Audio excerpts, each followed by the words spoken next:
It is, can't see my glasses on. It's 39 minutes past the hour on this Monday edition of Drive Time. I'm Bill Bunkley, and we're going to turn our focus on the United States Congress. More specifically, going to be looking at the United States House of Representatives race for District 13. And, of course, that is primarily in Pinellas County. And my guest this afternoon is Darren Ayres. And, of course, he is the candidate for that race. Had a very, very honorable career twice, I might say, serving us in the U.S. military. Also serving as a chaplain in terms of Christian worldview and Christian point of view. We had a chance to talk about his qualifications last time on Drive Time. And so we want to go ahead and sort of set that aside and talk about more of some of the more specific things with the office and why he's running for the office. And Darren, good to have you with us this afternoon. Well, good afternoon, Bill. Thank you for having me.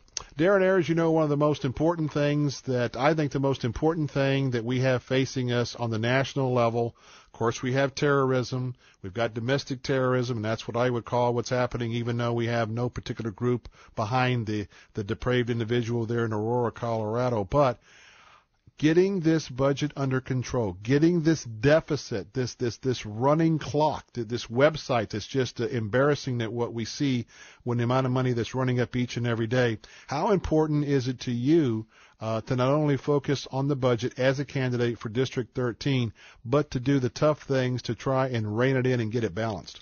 Well, Bill, that's probably the most important thing that we're going to be looking at in the next few years in Congress. And one of the real motivators for me to be getting involved is I kept seeing the dollars going up and up and up. And I listened to congressmen year after year promise they were going to do something about it, and nothing ever happened. And you're exactly right. I mean, that's what's killing jobs today. That's what's affecting families day in and day out, is they can't get jobs because businesses have too much uncertainty. They have too much regulation. And we're just building this huge debt in each and every person's life. I think the number now is up to about $59,000 per person, something like that, man, woman, and child that they owe just to pay off our deficit. And climbing every minute. At $1.3, $1.4 trillion a year additional deficit spending, and is absolutely climbing every minute.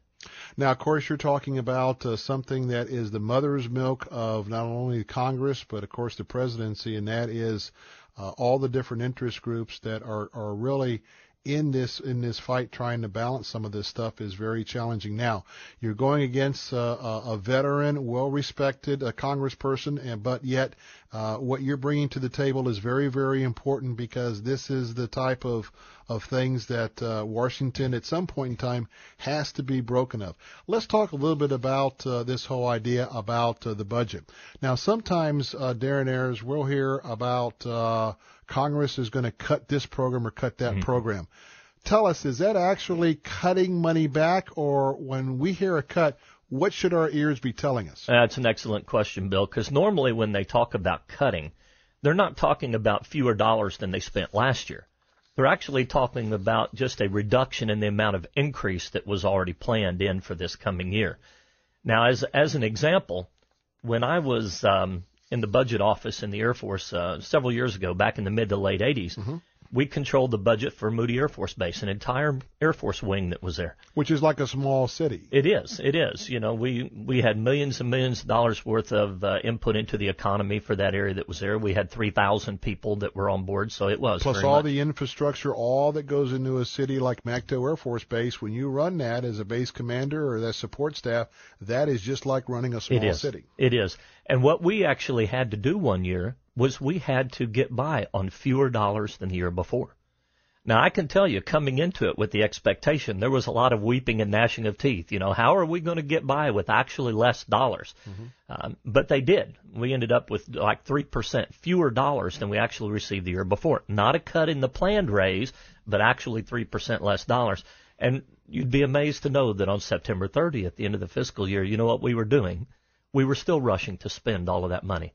Now, why? Because if you don't spend everything this year, what happens when people look at it for the following year? And we're talking about whether we rely on what we call zero-based budgeting. Now, it's the way the federal government works, and very often the state as well.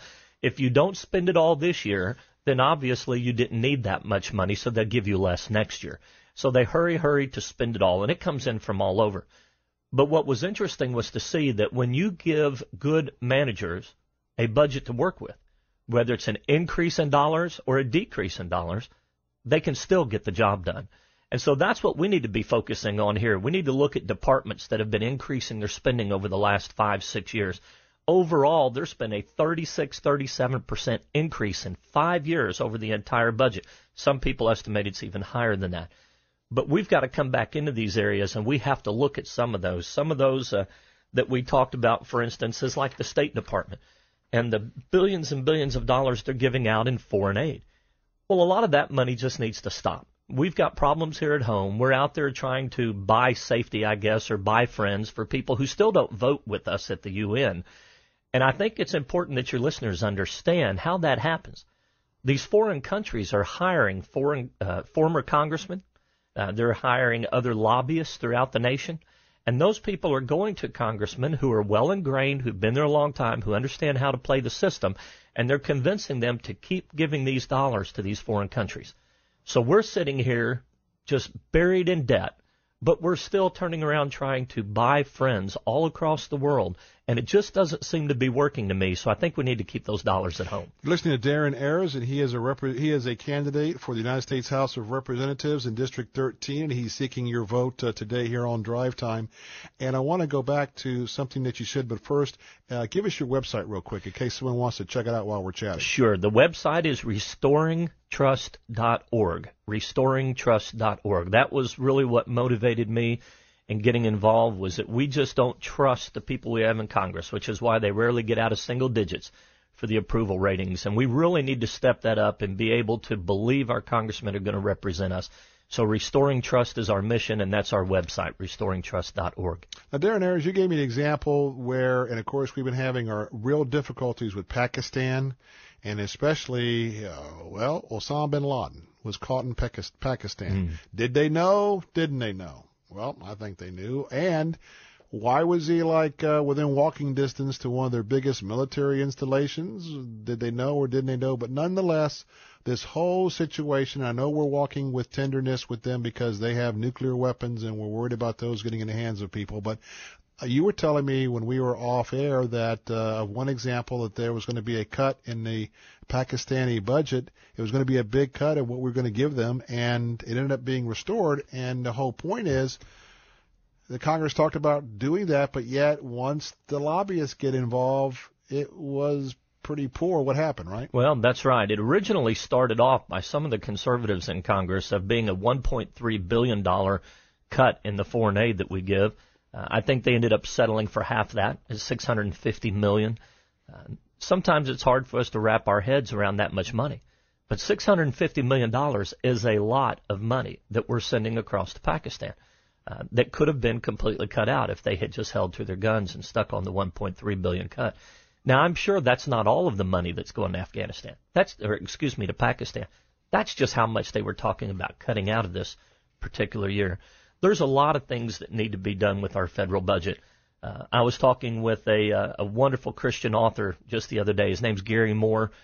He's out of Sarasota down here. Gary used to be a senior vice president with Payne Weber, I believe it was, back in the 80s. He was also an advisor to Jack Kemp and to Bill Bennett. And Gary pointed out something to me that kind of comes from the faith side of what we talk about. He says, too many people forget, both on the conservative side and certainly on the other side, the progressive side, that we are but stewards of everything that God blesses us with, whether it's millions or billions of dollars or whether it's enough to get by from day to day. And he said, even though capitalism is the greatest in the world, it still doesn't survive in a spiritual vacuum. So we need to be looking, when it comes to spending dollars in the federal government, we need to take a little bit of a spiritual approach to that as well, and a stewardship and a conservative nature. We need to identify what we absolutely have to do and fund those. And then the other nice things to do are ones that gain us favor in a lobbyist's eye or somebody else's, or they're going to put a little money into our campaign accounts. We probably need to look real seriously at just cutting some of that out. Now, Darren Ayres, you are trying to connect person by person, voter by voter. You are running to be the new representative for the United States Congress District 13, which is primarily Pinellas County. Tell us a little bit, if someone would like to know, you are a social conservative. Yes. You are a Christian chaplain in the military. Yes. You've served twice in the Air Force and the Army. And you have other members of your family that are serving.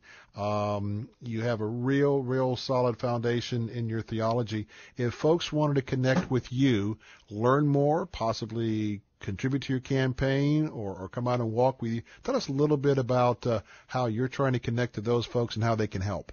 Well, thanks, Bill. That is important. Of course, the website is restoringtrust.org, and we invite you to go there. We've got some YouTube videos. There's some issues. There's blogs that I put on there that folks can kind of keep up and read through and see where I'm coming from. And we very much want to connect with the people that are out there. This is really a journey to be a representative, and not to be a politician, but a real representative that's out there. And to be a representative of the people, we want to be supported by the people. And that includes financially. We'd love to have those $25, $50, $100 gifts. We've got a need for $3,000 just here in the next 8 or 10 days for postage. Those things are constantly coming up, and they're recurring. And we have people who step forward, and we usually have just enough day to day to get by, which is fine. That means we got to trust God for tomorrow's provision, and it keeps us focused on that.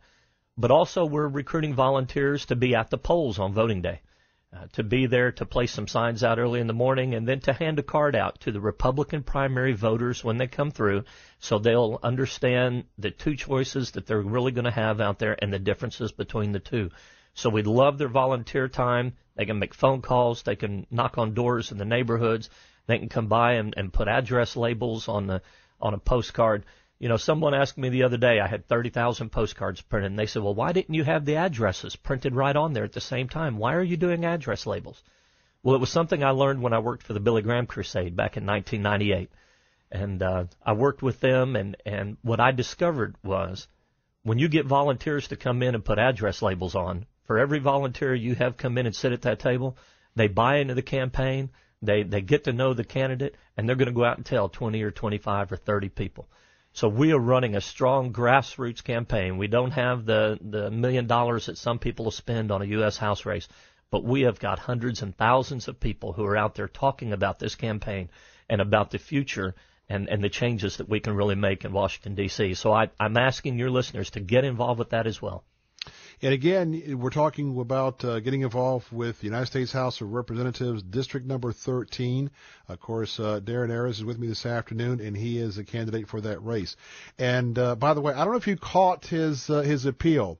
He used the word gift and not contribution.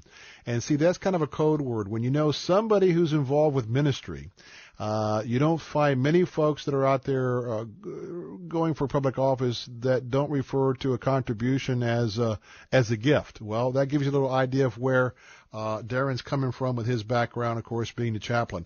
But this is one of those races that this is how not only a leader of today, but a leader of the future is born, and that is the themes that Darren is talking about this afternoon are themes that are very, very important. And you're going to want to watch Darren, because I tell you what, not only today, but as each day goes forward to this primary and beyond, that is a team that if you are a social conservative, if you are a fiscal conservative, and you have an eye out for the future, this is an opportunity for you to really get plugged in. And again, is going to be probably a lot more people power than what's happening in some of the other races, and though for you to be able to plug in and get involved is very important. And I got to tell you, especially if you've got family, youngsters, this is one of the great civic lessons, one of those campaigns that you can really trust, that you can get involved with on a day-to-day basis and bring your kids in and let them learn a very important history lesson in terms of civics. So one more time, Darren, if you give us your website and if you have a phone number as well, a point of contact for our audience. Sure, Bill. The website is restoringtrust.org, and the phone number is 727-288-1382. 727-288-1382. 882. And following your show last week when we were here, I had phone calls that came in and said, I heard you on Bill's show on the radio. I love what you're standing for, and you've got my vote. So it's reaching the people, and we appreciate that very much. 727-288-1382. Airs in August. And again, that's a great race you can plug into. All right, Darren Ayres, thanks for being with us this afternoon, and appreciate your run and appreciate your candor. Thank you, Bill.